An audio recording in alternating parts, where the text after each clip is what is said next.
the qadr and the Day of Judgment. And plus also iman is what's in the heart, what we say with our tongue and what we do with the action that we do with our limbs. That's iman.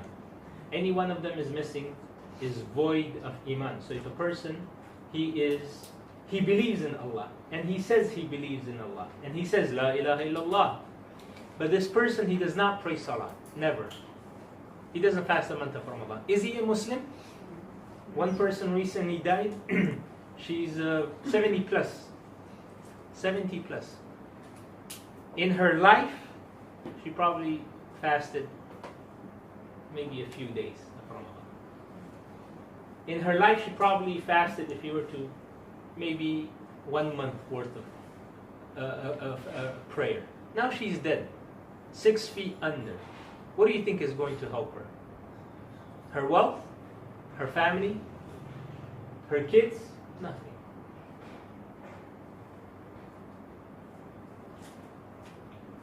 How did she die? So now if a person says or he believes he believes in Allah, right? And he prays his salah, but he doesn't say it. Is he a Muslim?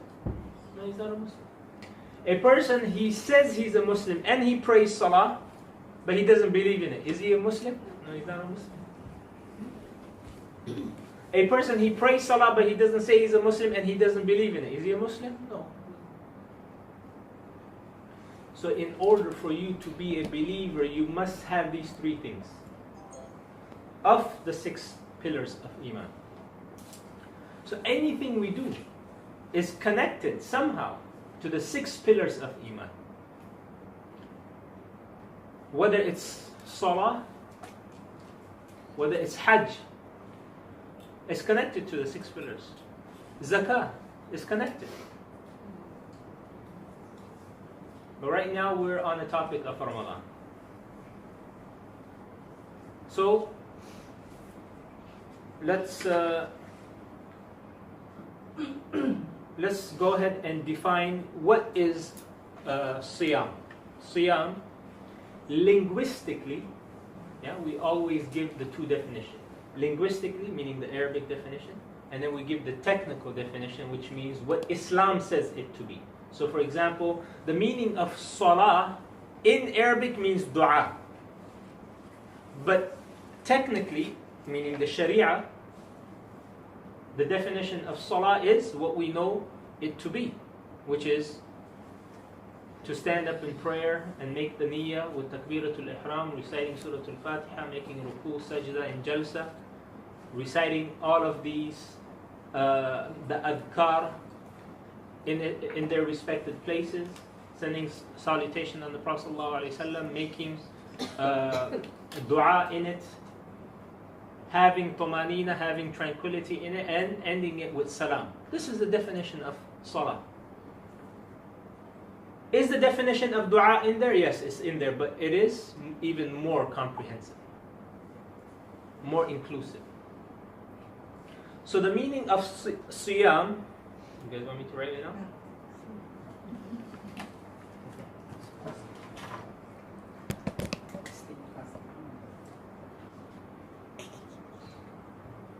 Siyam means imsak. What does imsak mean? Means to withhold or to hold. Means abstinence. Okay? It means abstinence. Now the technical definition of siyam, it means withholding from something specified during a specific time. From the true fajr, we have the fake fajr as well, the early fajr. From the true fajr until sunset with a specific intention. Once again, write them down. Withholding from something specific, and we know that's water, that's food, drink, and intimacy. During a specified time from the true fajr until sunset with a specific intention. That's the meaning of siyam.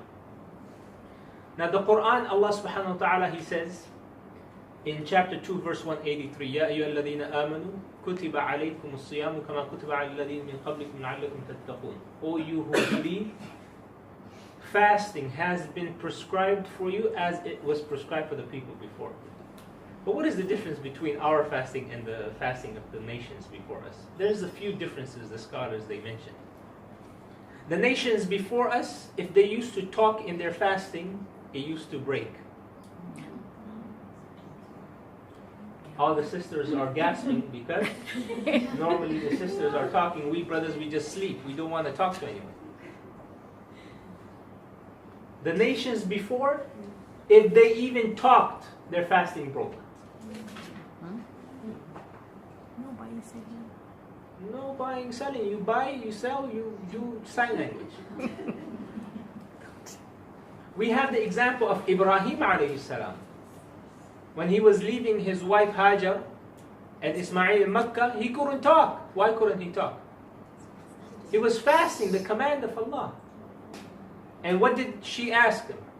Is this the command of Allah? And what did he do? He just shook his head.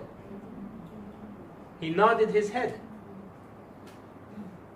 So the nations before us, they could not talk even in their fast. They used to fast 11 months. We fast 1 month.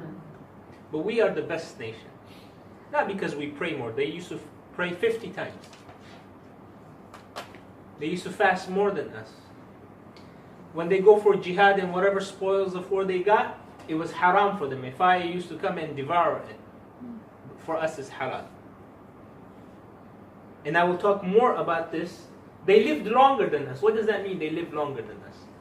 That means they get to pray salah more, fast more, worship Allah longer. Yeah? Which means what? Bigger Jannah, better Jannah. And we only 50 years, 60 years, right? 100 years, and then he comes on the Guinness World Record. We are the best nation, and I will explain how we can surpass them, making a connection with the pillar of Iman. So, fasting has been recommended or prescribed. When Allah says prescribed in the past tense or anything in the past tense, this also means obligation. So sometimes Allah, He says it was prescribed. That means what? It's fard. Not necessarily Allah subhanahu wa ta'ala, He says that this is fard upon you. What are some of the merits, before we go on to the six pillars of Iman, what are some of the merits of fasting in the month of Ramadan? Of Ramadan as well as fasting in it. One of them, Allah subhanahu wa ta'ala, He mentions in the Quran that one of the best books, not one, the best book that was sent to mankind was sent in the month of Ramadan.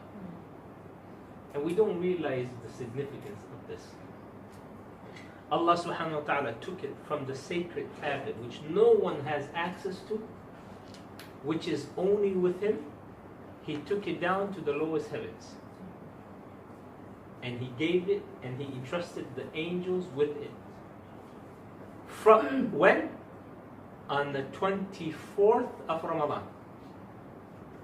All of the heavenly books were revealed in the month of Ramadan. All of them. And there's a reason for it when we get to the section of the books of Iman. And then from there, it was trickling down over a span period of 23 years. 23 years to come from the lowest heavens to here, to the Prophet sallallahu alaihi wasallam.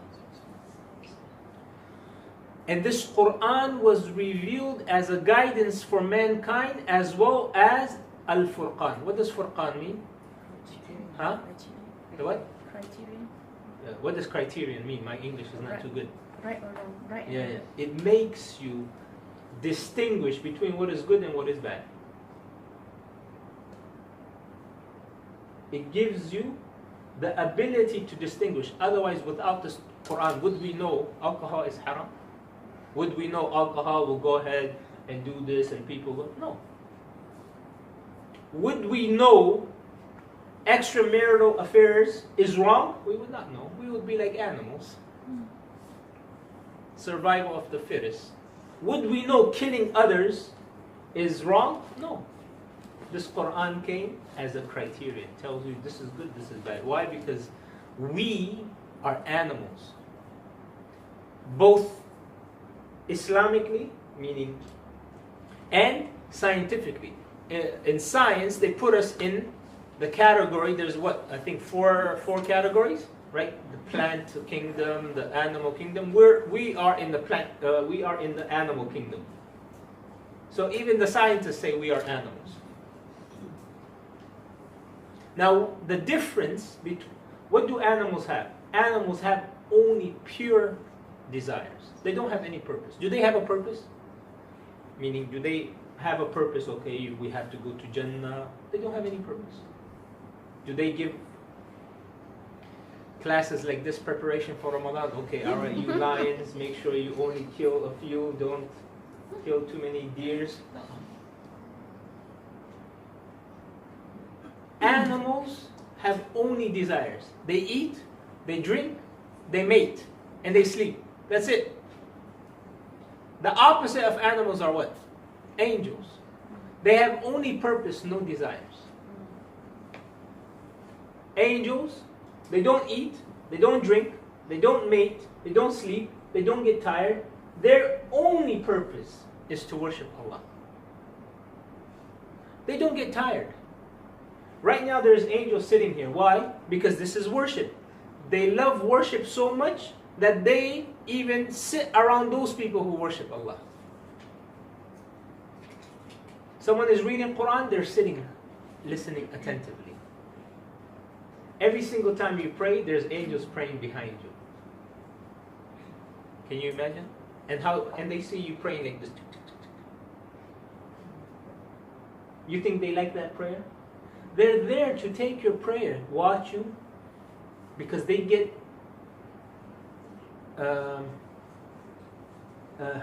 they get like satisfaction from it. It's like how you watch, some of these dramas. In Ramadan, a lot of those dramas are going to come out. You know why they come out? No purpose. What's Ramadan? Ramadan has no purpose. So they say just kill time. I don't have TV here, so I don't know too much. I just took a guess, and from your laughter, it seems like yes. But in the Arab world, there are only dramas specific in Ramadan. Like they come, the whole year they prepare for Ramadan by producing dramas. Can you believe it? Yeah. That's in the Arab world. In Ramadan, that's all you do. And they trick people saying this is Islamic dramas. So, just like how you get satisfaction from watching these dramas, the angels even more so. Seeing you read Quran, because they cannot read the Quran. When you read the Quran, they are not given the ability to read it. That's why you read the Quran, they come listening attentively to it.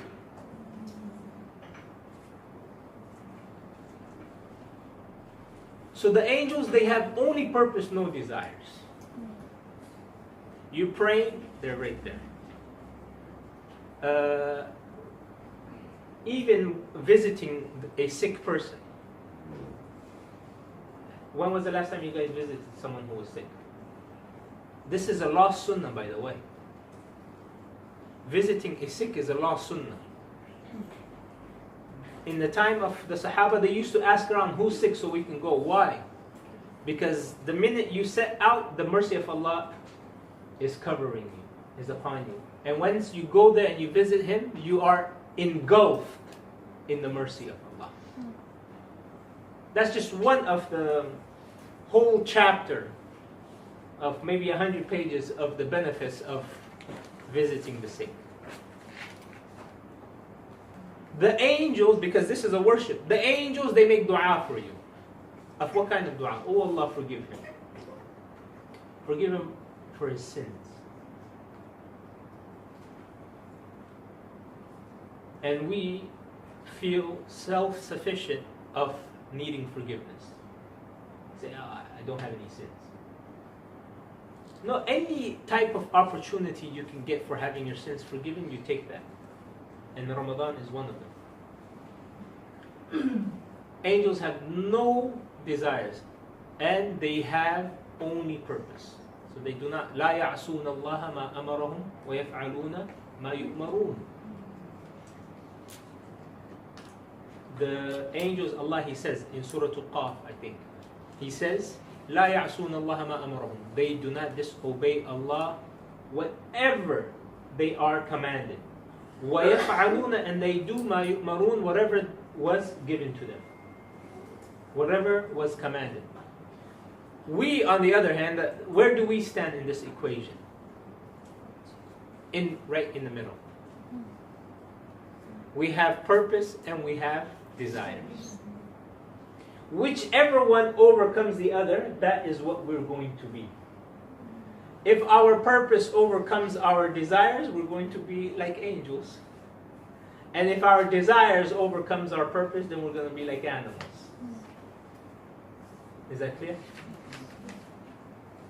Now when Ramadan comes, so Allah, He says, 2185, chapter 2, verse 185, that min al-huda wal-furqan, this Quran was sent as a hidayah, as a guidance, and al-furqan, to help you distinguish what is good and evil. Now when Ramadan comes, what happens? There's two great things that happen. One of them is, the Prophet ﷺ, he says, from hadith of Abu Hurairah radiyallahu anhu, this found in hadith Bukhari.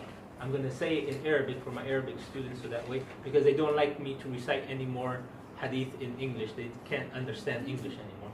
They only want to understand. They can only take enjoyment from the hadith and from the tafsir only in Arabic. So the Prophet ﷺ, he said, إذا جاء رمضان فتحت أبواب الجنة وغلقت أبواب النار وصفدت الشياطين. So I'll write it down. إذا جاء رمضان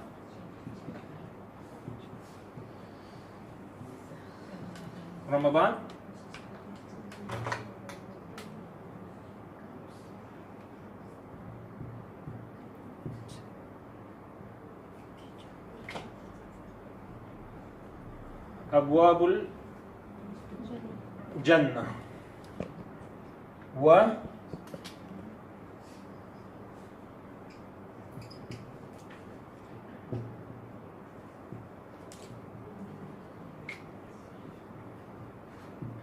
أبواب النار و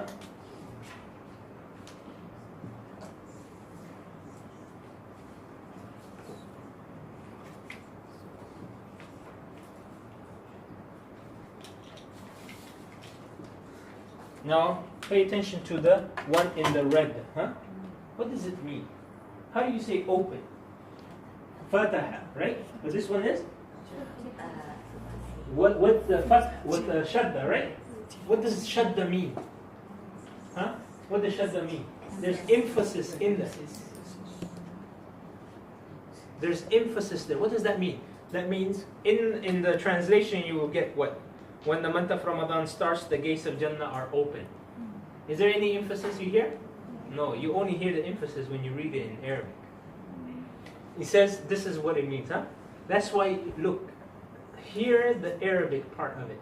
إِذَا جَاءَ رَمَضَانَ فُتِحَتْ أَبْوَابُ الْجَنَّةِ. Did you guys hear it?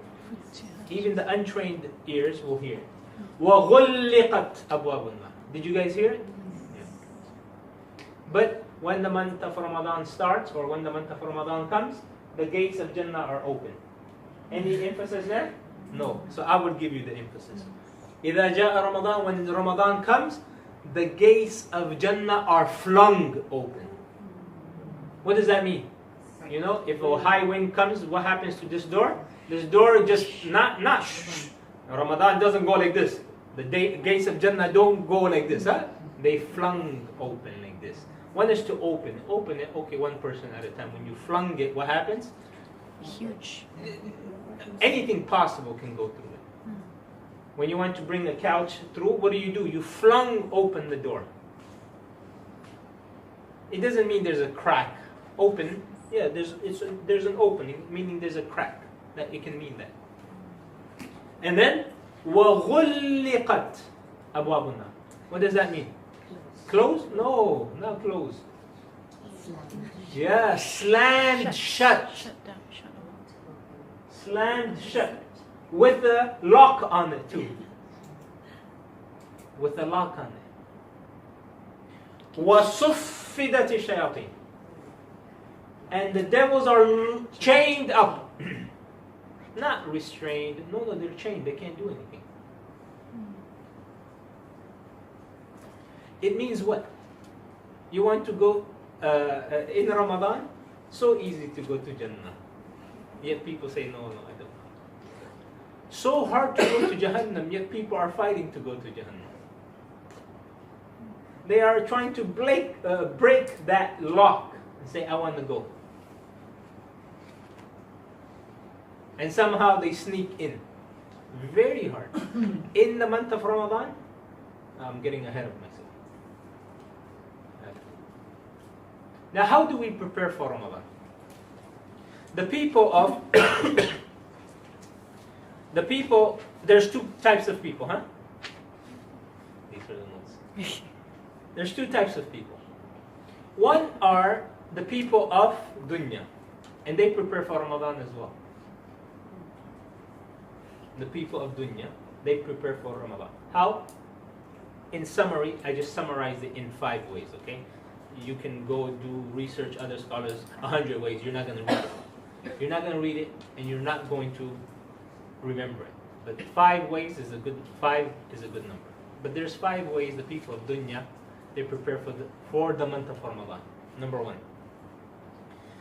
Their primary focus is to stack up the fridge with food.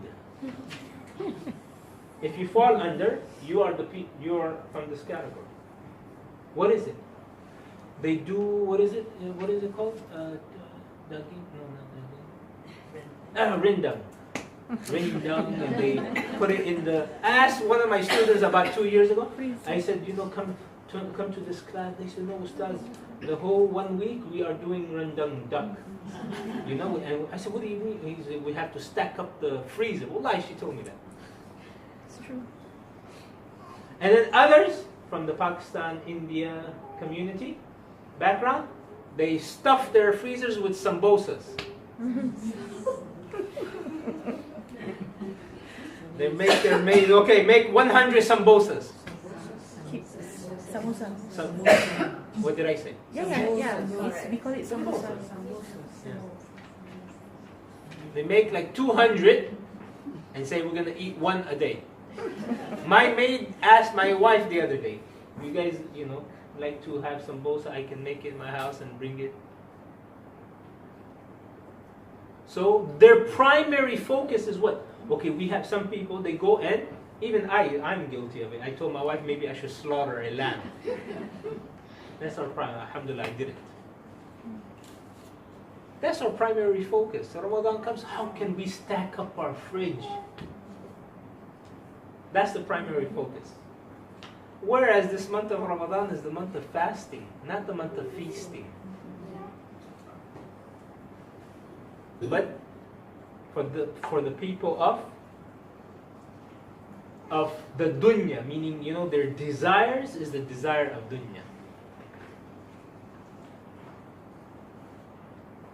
And what do we tell the non-Muslims? Oh, this month of Ramadan is the month for us to regulate our diet, minimize our intake, and for us to feel like how the poor people feel, and have shukr of Allah, and that's what we tell them.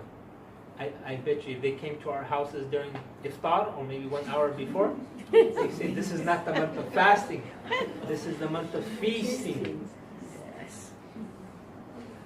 That's one.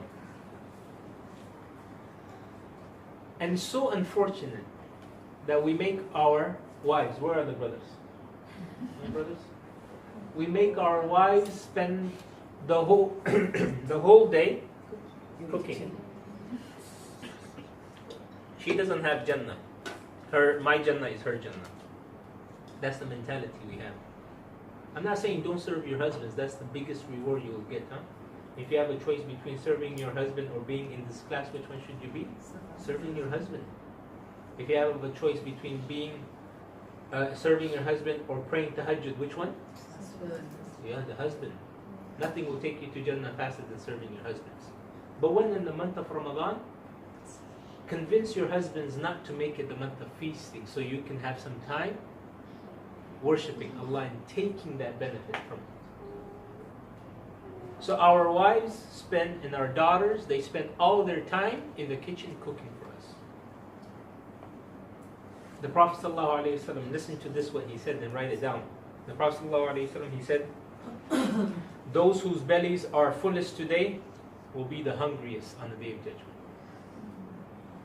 Those whose bellies are fullest today will be the most hungriest on the Day of Judgment. And we mentioned in the purification of the soul class, what did we say? One of the things we said that hardens the heart is too much food. For me, I love food, but I have never found someone who can beat me at it like the Malaysians. Malaysians, I want to have a meeting, the first thing we talk about is food. I said, no, this meeting is more important. They said, no, no one will come if there's no food. Anytime I have like a function or a class, maybe from, let's say 9 to 1 or something like that, 4 or 5 hours, the first thing they talk about is catering. What should we bring for food? Alhamdulillah, Shameen's class is well disciplined. I'm not talking about you guys. She just gives water and that's good enough. But you go to other places, it's just makan. And what happens? The sisters fall asleep afterwards. And the poor ustaz, he's just talking, and because when you eat, all the blood rushes down to digest the food. Too much food hardens the heart. There's a saying, eat too much, you're going to drink too much. And then you're going to sleep too much. And then you will lose too much. You eat too much, you're going to have to drink. When you drink, you're going to have to sleep. And then when you sleep too much, you lose too much.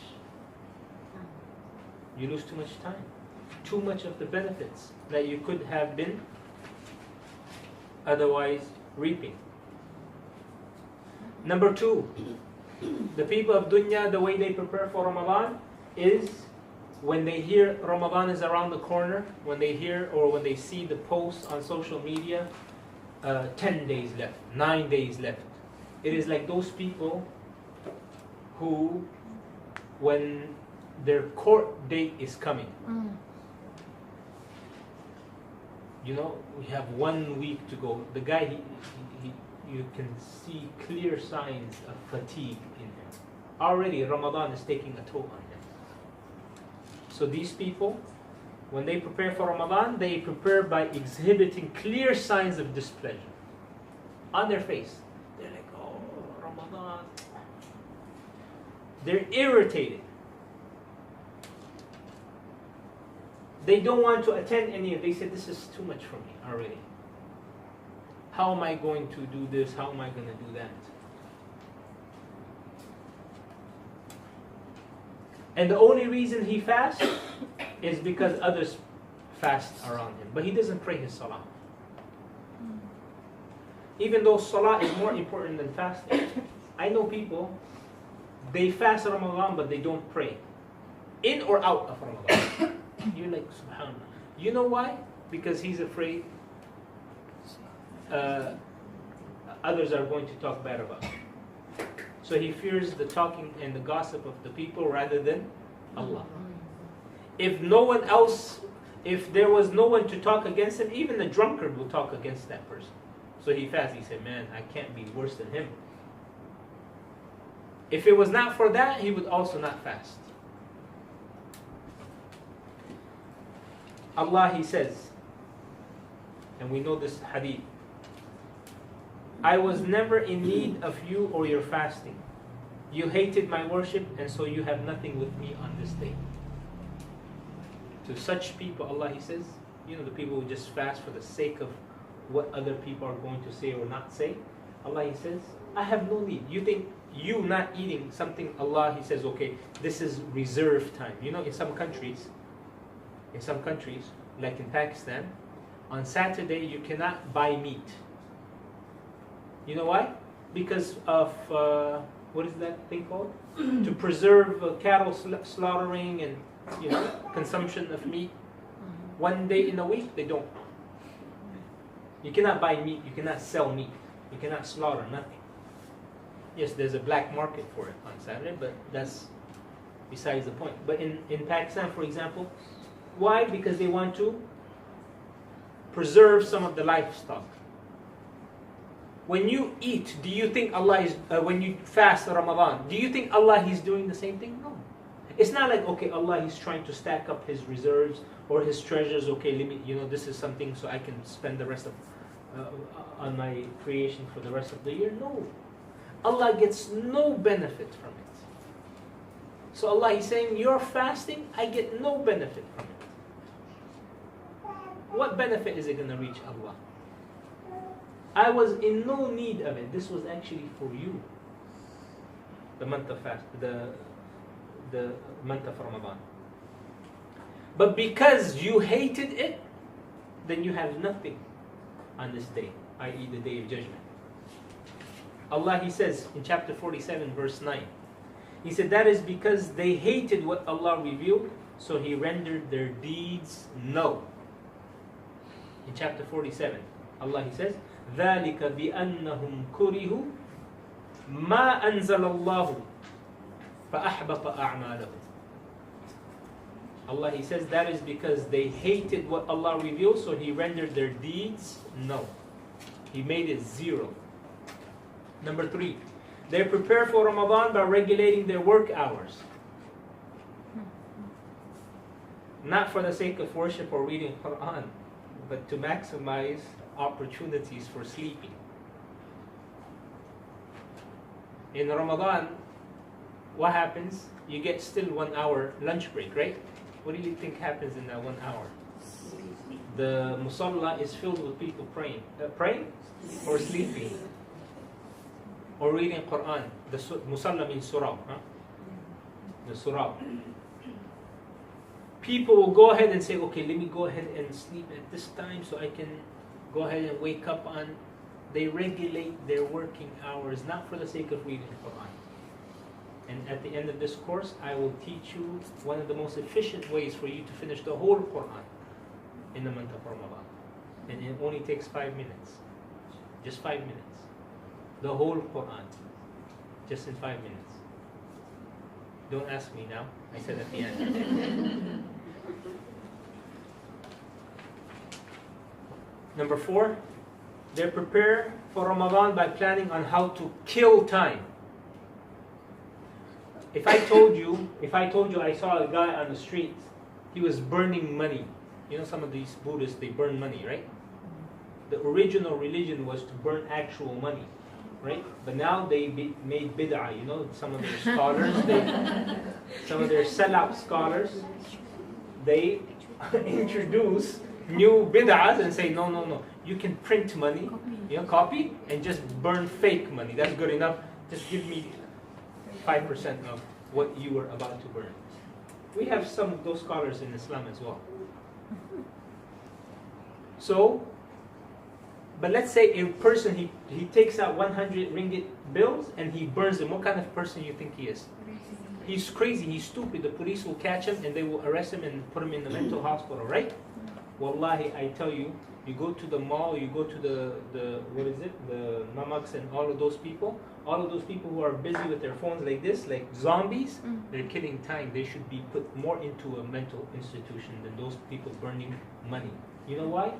Time is more valuable than money. Money come and go. Time does not come and go, it only goes. he doesn't come. Just like how we had a unanimous decision saying that person is stupid, I tell you the person who kills time is worse. They live 40 years. What did you do with your life? What did you accomplish? The guy, he's 30 years old, proposing to a girl, and she asks him, so what did you do? Oh, I was planning on doing this. I wanted to do this. I started on this. That is how he was wording his sentences. Which means what? 30 years he's still playing Xbox. 30 years he's still living with his parents rather than his parents living with him.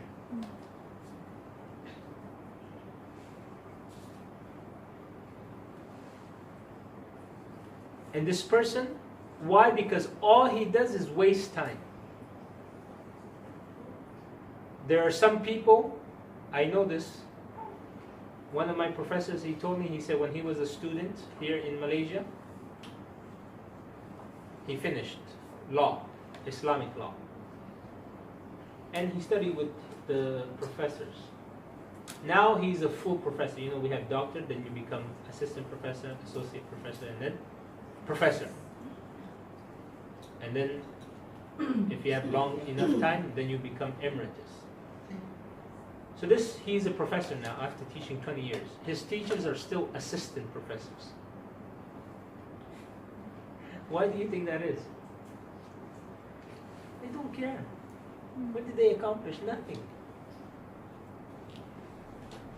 You're 40 years old, 50 years old. What did you do for humanity to progress? You know the Apple? You guys know what Apple is, right? Mm-hmm. Steve Jobs looked at it and he came up with Macintosh or Apple computer. Right? With the Apple phone you guys have. He was like, you know what? I'm going to come up with something that is called Apple. Isaac Newton came out with the law of gravity. Muslims are coming out and trying to figure out how to make hookah out of it. You know hookah? Shisha? Mm-hmm.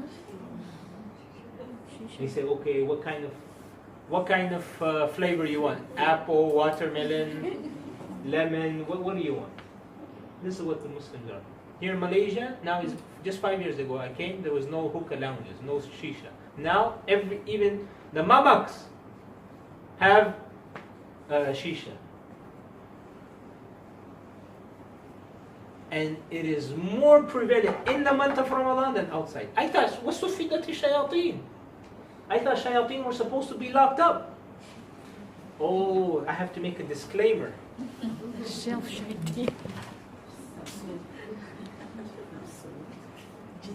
Only the jinn shayateen, not the human shayateen. Wallahi, if we had human shayateen, some of us will be locked up too. Suddenly you disappear in Ramadan. Huh? Yeah, brother. What? In Eid, you see him? MashaAllah, you grew a beard. Where you been? He said, well, I've been, what's the famous prison here? Like in America, it's called Alcatraz, you know? Alcatraz in San Francisco. Sungai Buloh prison. Wallahi, I was there locked up for 1 month. You think he's going to say that? He knows. Then he will know that everyone will know he was the shaitan. Allah locked him up. He will say, wallahi, I went for Umrah. Or I was making tahajjud in my house. So it's only for the jinns. In Ramadan, more sins are being committed by these people. Not these people, the humans. Because the jinns, shaitan, he said, my job is, he's on 1 month vacation. Because he says, I have let the tire roll and the ball roll so hard, so fast, it can go on by itself. Even shaitan sometimes says, A'udhu billah. Wallahi. You think I'm joking? Shaitan will never dare to challenge Allah. He knows who is Allah. He knows the powers of Allah. Shaitan never, he knows Allah than some of the humans, even some of the Muslims. He never dares. And when you have a Muslim or a human challenging Allah or the qadr of Allah or any of the pillars of shaitan, he says, because on the day of judgment, what will he say? I'm free from you. That's a'udhu billah. He's free. I didn't make you do it. I only whispered. So these people who kill time, they should be put into mental institutions. Because time, I mean, you know, I'm sure you guys are reading all of these famous books and studying them. Imam al-Shafi'i, Imam al-Nawawi. Imam al-Nawawi started seeking knowledge at the age of 14, 15. Okay? And he died at the age of 41, 42. He has written more books than any one of us alive in the universities that we use until now.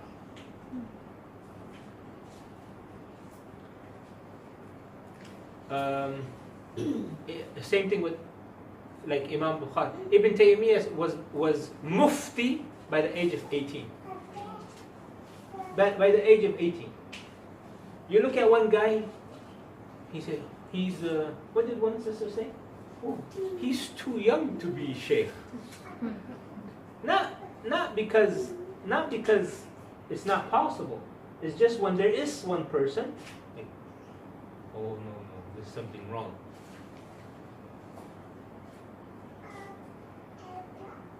At that time, he was a mufti already, meaning by the age of 20 he was a qadi. Qadi is higher than mufti, meaning people go for adjudication, for decisions, not just for fatwa.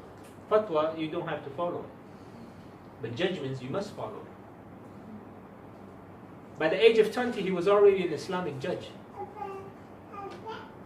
And look at how many books he has written in all of these treaties. Aqidah al-Wasitiyya, Aqidah al-Hamawiyya. All of these Aqidah books he has written, as well as fiqh. And his Majmu' al-Fatawa, he didn't write it, it's a collection of it. In some publications, 36 volumes. 36 volumes. We can't even read 36 volumes in our lifetime. Why was it? They used their time wisely. And look at what Imam al-Nawawi did. Imam al-Nawawi only did 12 lessons a day. 12 lessons a day. 12 lessons. He wrote it, he memorized it, he wrote the explanation of it. And he came out with one of the best explanations of Sahih Muslim. Sahih Muslim. No one has ever come out with a better explanation than Sahih Muslim, like Imam al-Nawawi. And Riyadh al-Salihin. Did you guys finish Riyadh al-Salihin? Not yet. And those people who claim to have finished it, it's just an abridged version of it. Yeah. Right? What will the ustaz do? Because he knows, he looks at it, and he looks at his student, and he looks at it, and he looks at his student, and he says, Wallahi, 1900 hadith, I don't think my students can. So what does he do? He takes 2-3 hadiths from this chapter, 2-3 hadiths from this chapter, 2-3 hadiths from this chapter, he puts it together, and he says, Riyadh al-Salihin. And then even that, no one shows up. We don't even have time to finish reading it. Reading is easier than writing it. Yeah. That's because Allah put barakah in their life. So much barakah. This is what you call barakah, okay? If anyone wants to ask you, what is barakah? Say, they lived 40 years, their name still lives on. We have all the social medias and publishing and publications, yet our name dies when we die. You think they had the publications? They wrote just on like leaflets like this. Allah preserved it until now. We have papers. You just go 100 ringgits, you can buy a whole box of papers. You can write. Allah said, go ahead, do it. Write my names. Write my praise. And then we kill time watching these dramas. Chinta this and chinta. What the hell does chinta mean? I hear this word a lot, chinta. Yes.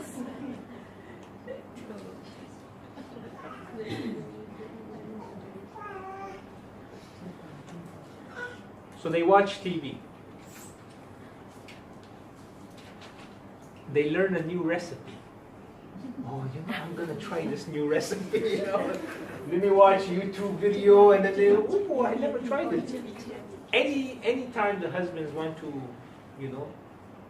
want to try something new, it's in Ramadan because the wife is always trying something new.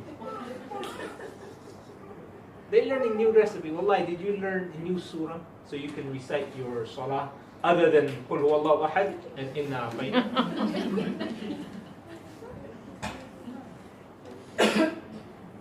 And they learn this recipe so nice that sometimes they do it better than the person who did it. Wallahi, they say, I can make it better than him. They go shopping and they buy things they will never eat or they will never use. That's why they say, psychologists say, don't ever shop with an empty stomach.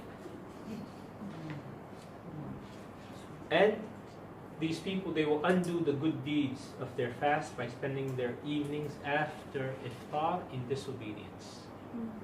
Gossip, backbiting, doing this and lying and doing that. And whatever they did from, the fasting, the 5 minutes before sunset, all of that, zero now. That's why Allah says, I have no need for your fasting if you're going to be doing all of this. And number five, pay attention, sisters. They search for the masjid that offers the shortest tarawih. They go and say, Wallahi, I thought this ustaz, he's very learned. Why? Because he said, and he has so many proof from Bukhari. 8 rakats of tarawih. What's this? We are Ahl Sunnah. There's Malaysia, these Sufis praying 20 rakats. We are going to pray 8 rakats because we are Ahl Sunnah. We're going to follow Hadith Bukhari by Aisha radiallahu anha.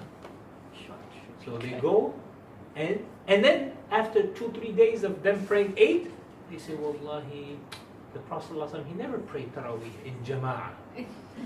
I'm going to pray inside my masjid. So then, inside my house. And the sisters will say, you will get more reward. And the brothers will say, I have to leave my wife in Jama'ah now. So then he prays for 2-3 days in his house. And then even after 2-3 days, Wallahi, this is not fard. Why I'm making this wajib upon me? Why I'm making this wajib? This is just sunnah. So he only for 4 or 5 days. Why? Because he was searching for an excuse. His purpose of seeking knowledge was not to act upon it. His purpose of seeking knowledge or differences of opinion was to find the easiest way to Jannah, but that's not the easiest way to Jannah. There's no shortcut to Jannah. So they will say, Wallahi, Masjid Wilaya or Istaq. Masjid Wilaya 20 rakaz, Istaq 8 rakaz, a bunch of Wahhabis. I'm Wahhabi this time, I go there. Or they give instructions to the Imam. They say, hey Imam, listen, pay close attention, okay? We only brought you here because you have good voice. Otherwise, we don't care. You come, you only recite 3-4 ayahs in each surah. We don't want the whole Quran. We finish the Quran in our own house. They give instructions to the Imam. The Imam is, okay, inshallah, bude, he's happy too.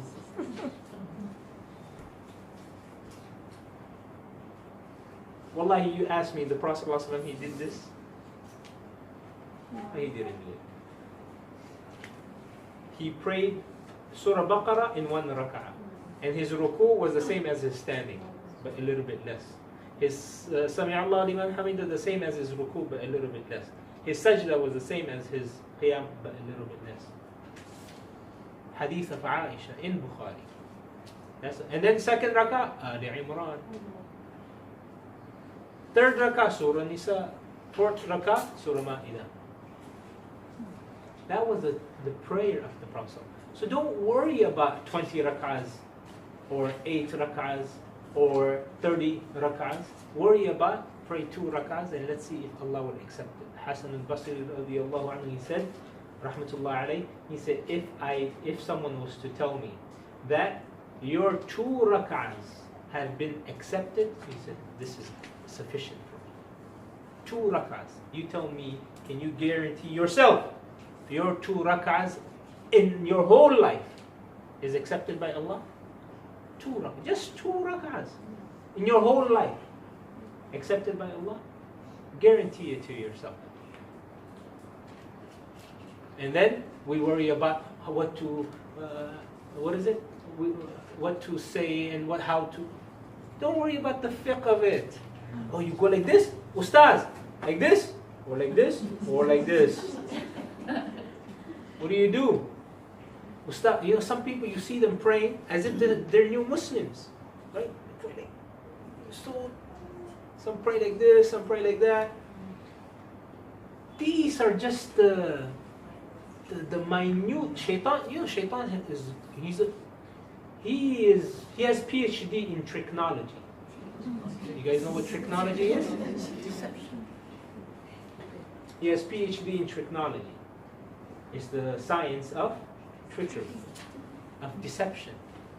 Shaitan, he will make you busy yourself with these things that have crumbs. And then the ocean of it is, you have in one family, one father praying there because he says, I follow 20 rak'ahs. Wife says, no, my teacher, Ustaz said 8 rak'ahs. Ahlul Sunnah, he goes there. Son, he goes to the club. He said, look at my wife, they're worshipping Allah and they're fighting. I don't need this.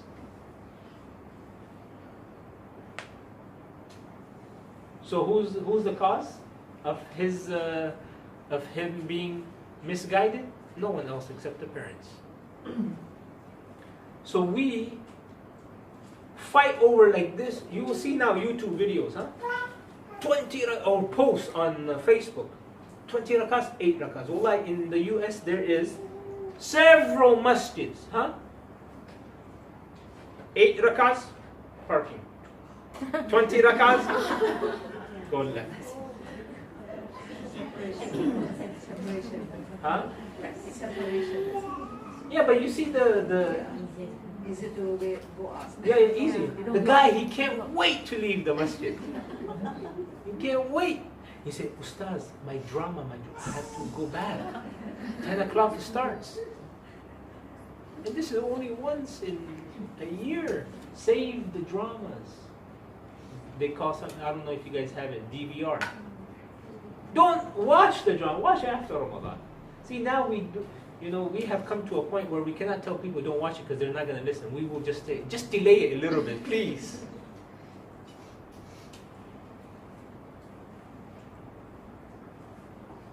So they will go, that offer the shortest tarawih.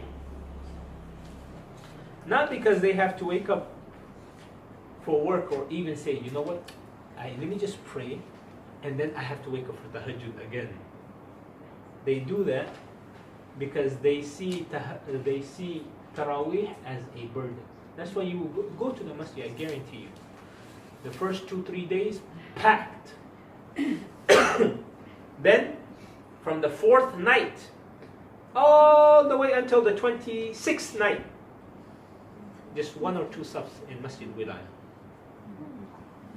Yeah? 27th night, again. What happened? Why? Khatam. You guys know what's khatam? The finishing of the Quran, and then the dua, and everyone is like, yeah, see, I also participated too.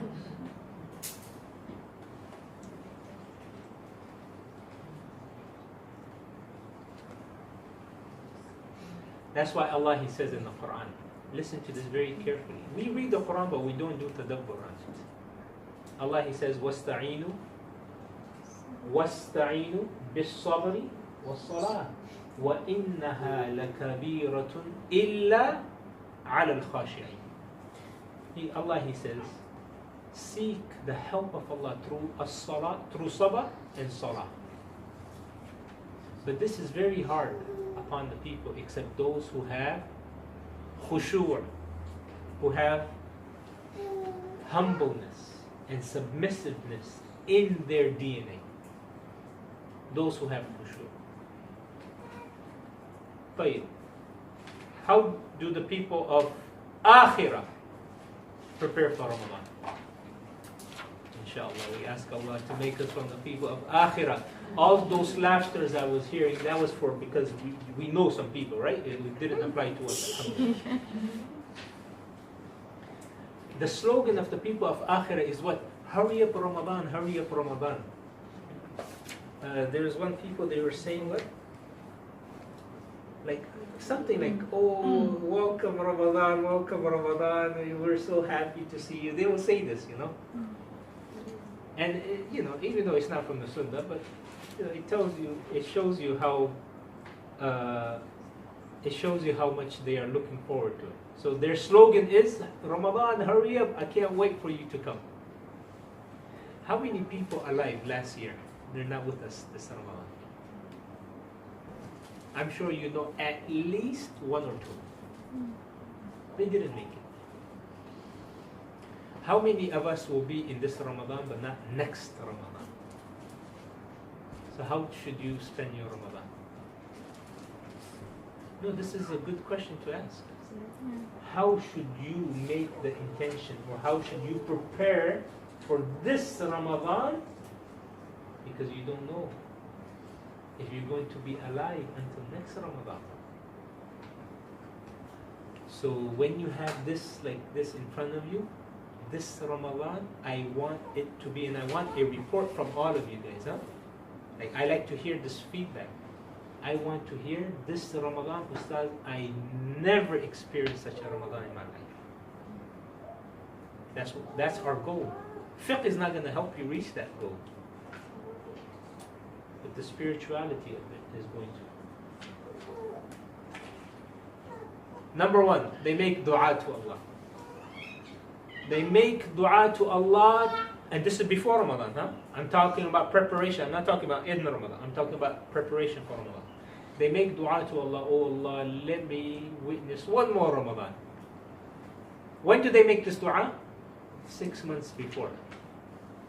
Sahaba used to make 6 months before dua for Ramadan.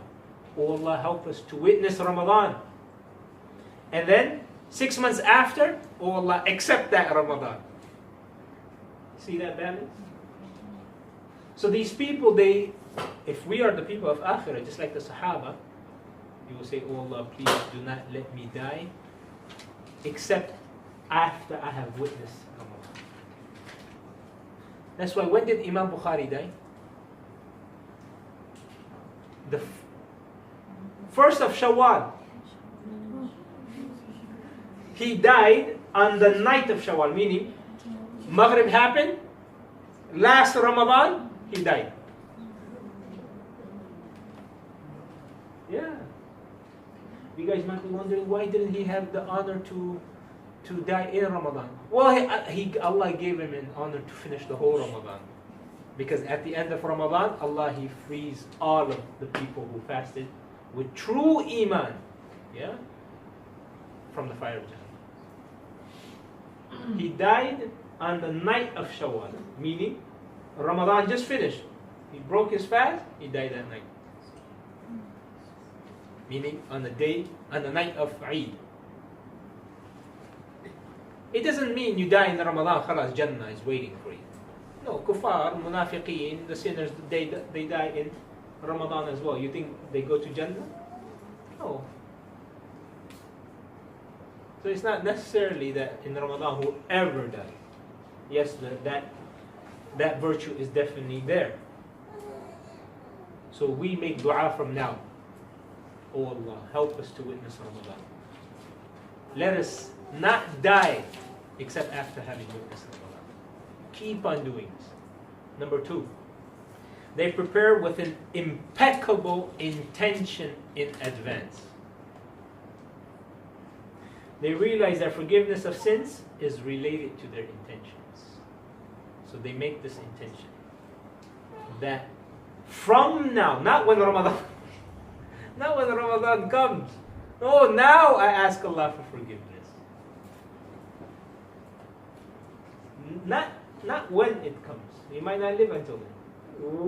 Now I will ask Allah for forgiveness of my sins. I want you to hear these 3 hadith. I want you to hear it, write it, memorize it. But I'm sure most of you guys know this. 3 of them.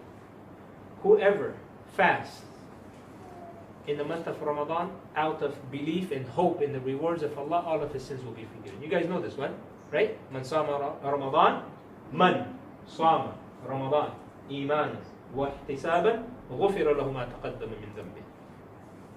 Very famous hadith, right? Number 2 hadith.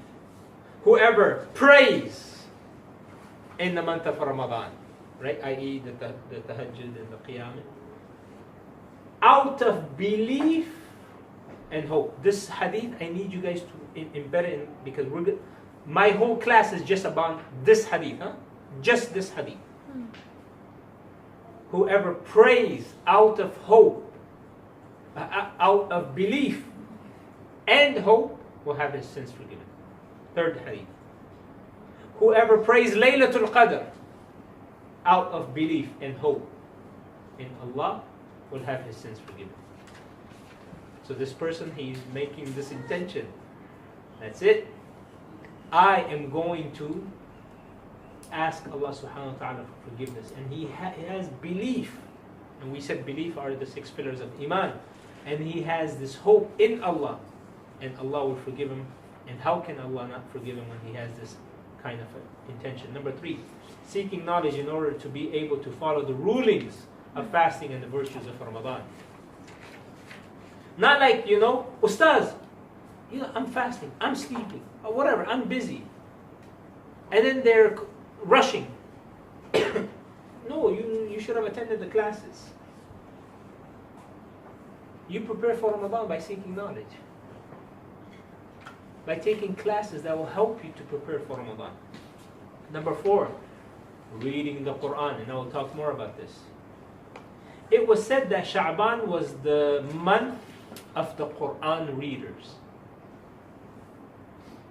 Sha'ban, not Ramadan. Sha'ban, meaning it starts from Sha'ban.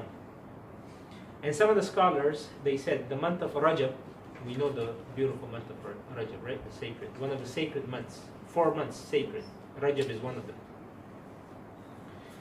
The month of Rajab, Ramadan is not sacred. You guys know that, right? It's holy but not sacred. What do I mean by sacred?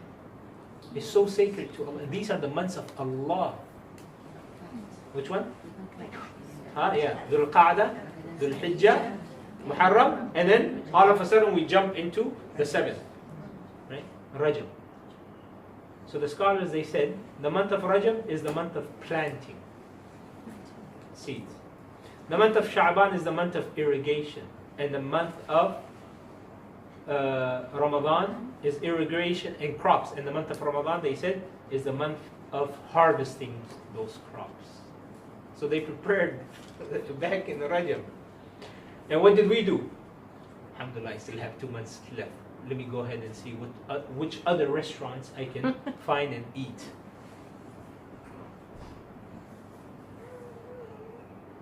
Number 5, sincere repentance. When? In Ramadan? No, before. Before.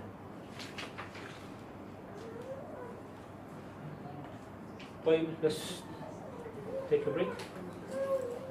Any questions? Alhamdulillah.